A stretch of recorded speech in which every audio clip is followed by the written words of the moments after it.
Back in the early 90s, I had the opportunity to work with a great team of people at Paramount Pictures in Southern California. And it was during my time there that I really enjoyed, by the way, that I discovered the importance of accounting and accountability regarding who does what on the network. What happened was there was hundreds of megabytes of pretty important data that was deleted off a server. And we didn't have the accounting and auditing in place to tell who, whether they're my technicians or the users, we didn't have the ability to go in and see who actually deleted that information, that data. So we were able to restore it. It all worked out fine. But ever since that moment, in the early 90s, I realized the importance of identifying who's doing what are they allowed to do, and then tracking what users and administrators did. And that concept, or those ideas about tracking all of that and setting up controls, are under this beautiful umbrella called AAA, for authentication, authorization, and accounting. And that's what I'd like to take a closer look at with you in this video. So let's consider this network here, and let's consider that you and I, so us, we get hired to manage this network.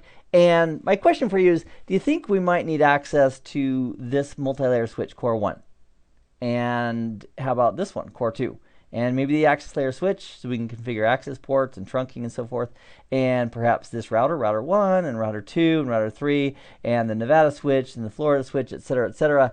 The answer is yes, we're going to need access to all those devices if we're in charge of managing those devices. So the challenge is, if we create local user accounts, I'm going to go ahead and put this for you. So insert your name here, and I'll say this is me. If they had to create individual user accounts locally on core 2 and core 1 and all the routers, that's a nightmare to individually go in and create all the individual user accounts, because they have to do it for you and also me. And then the problem is, if the passwords change or if there's a permissions change, we have to go back to every single one of those devices, or someone would, to update that. That is not a scalable solution, to have local usernames and local passwords on each and every device. So instead of doing that, let me clear that off. What we could do is create a centralized server that has our account information. So I'm in there, you're in there, including all the details of what we're allowed to do. And so we have the passwords and the user accounts managed in one place here, and then we just train all these devices, like the routers and the switches and so forth, that anytime they need to check, like somebody's trying to connect to me, do I let them in, to check with that centralized server. And the centralized server can give back the information, yes, he's cool, that's his password, he's authorized, let him in. And that way, we don't have to manage our user accounts individually on each and every device in our network infrastructure. So the concept of AAA has 3 A's in it, and the first A is authentication. And when we think of authentication, we can just think of who, as in, who the heck are you? We want to verify who the users are, whether they're end users like Bob sitting at this computer, or users like us, the administrator, who are administering the system. The process of authentication is identifying who a person is. And a very common way of authenticating and identifying who a person is through a mechanism like a password. Bob connects, he supplies his password, the system knows it's Bob. So the next step after we've authenticated somebody is identifying, okay, what can that person do? And that process from a AAA perspective is referred to as authorization. And kind of think of it like, okay, Bob's logged in.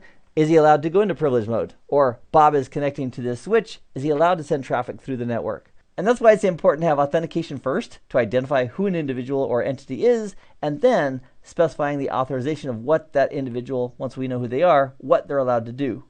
And the third element of AAA, which brings me back to my Paramount Picture story, is accounting. And I'm going to put in parentheses, auditing. Think of an audit trail, like identifying everything that happened. Accounting is all about identifying what a person did. And that's AAA in a nutshell. The authentication, who the entities or individuals are that are connecting to or through our networks. Authorization, what are they allowed to do? That helps keep people in their own lanes. And then third, accounting records that identify what the individual did.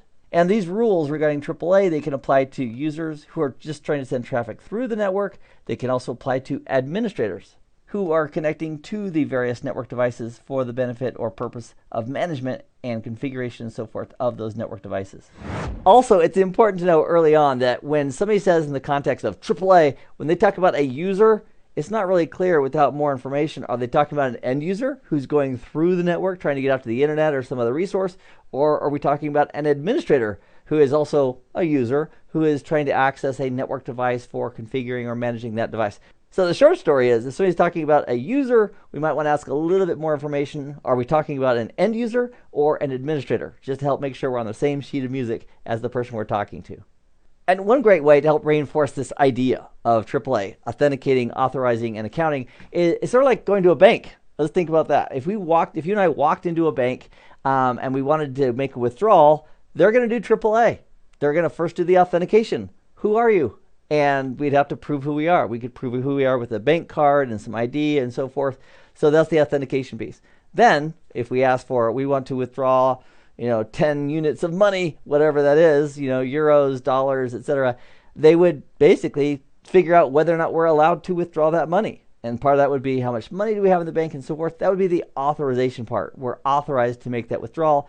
And those banks, you know what they do? If we take out $10 or 10 euros or whatever it is, if we withdraw that $10, they're going to update the records. And that's the accounting part. They're going to say, yep, this person came in on this day, they withdrew this much money, and they're going to account for it, which is the third A in AAA, the accounting. So AAA is an idea, a concept of identifying who individuals are first.